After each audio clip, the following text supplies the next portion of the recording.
During the month of December 2013, the nurses at the Post-Basic College of Nursing, Colombo, experienced a first for nursing education in Sri Lanka. The Nursing Intensive Care Skills Program, an international collaboration providing short structured nursing skills courses to ICU nurses, provided Sri Lankan nurses with their first taste of medical simulation training. This training was provided in collaboration with the National Intensive Care Surveillance Program and the Directorate of Education, Training and Research, both of the Ministry of Health, Sri Lanka, and the Post-Basic College of Nursing, Colombo. The training was facilitated by both Sri Lankan and international faculty with the guidance of experienced simulation trainers from the United Kingdom. Medical simulation is an innovative method of providing relevant, tailored and practical training to clinical staff. With its origins in aviation and the military, simulation-based training has become increasingly used in healthcare over the past 30 years. Perhaps the main benefit of this method of training is the ability to provide realistic learning in a safe and controlled environment.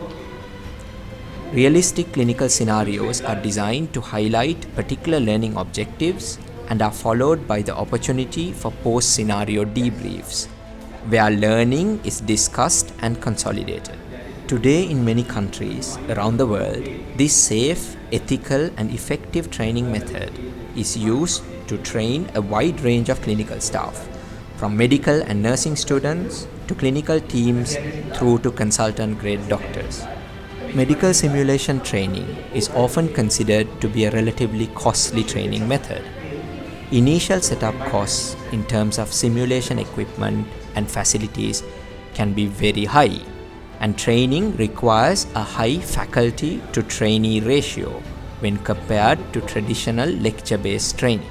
The NICSTraining program set out to run an adjunct session to our ongoing 2-day ICU nursing course, using low-fidelity, low-cost medical simulation without compromising on the quality of the educational experience for our trainees.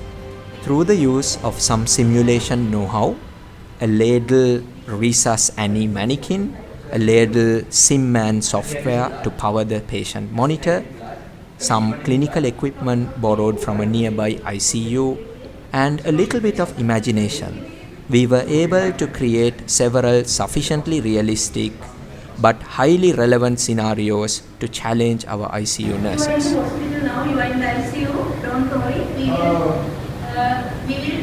see and attend on your pain. Okay.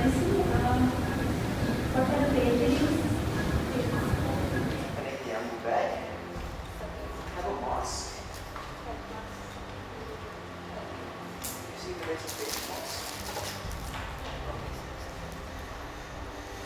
As you can see from this clip, the nurses in the scenario are completely immersed within the clinical reality that we have created for them. In this case, a common ICU emergency situation. Immediately after each scenario, a debriefing session was held, where the trainees can discuss what happened and learn from the experience. Both trainees directly involved in the scenario, plus those watching, learn through a combination of facilitated reflection, discussion, and direct teaching from the faculty. We hope that this brief introduction to our work has interested you. We also hope that we have demonstrated what can be possible with relatively few resources and at low cost. We would like to run more sessions such as this in the future, and for a wide range of clinicians in Sri Lanka and other resource-limited settings. Thank you for watching this brief clip brought to you by the Nursing Intensive Care Skills Training team.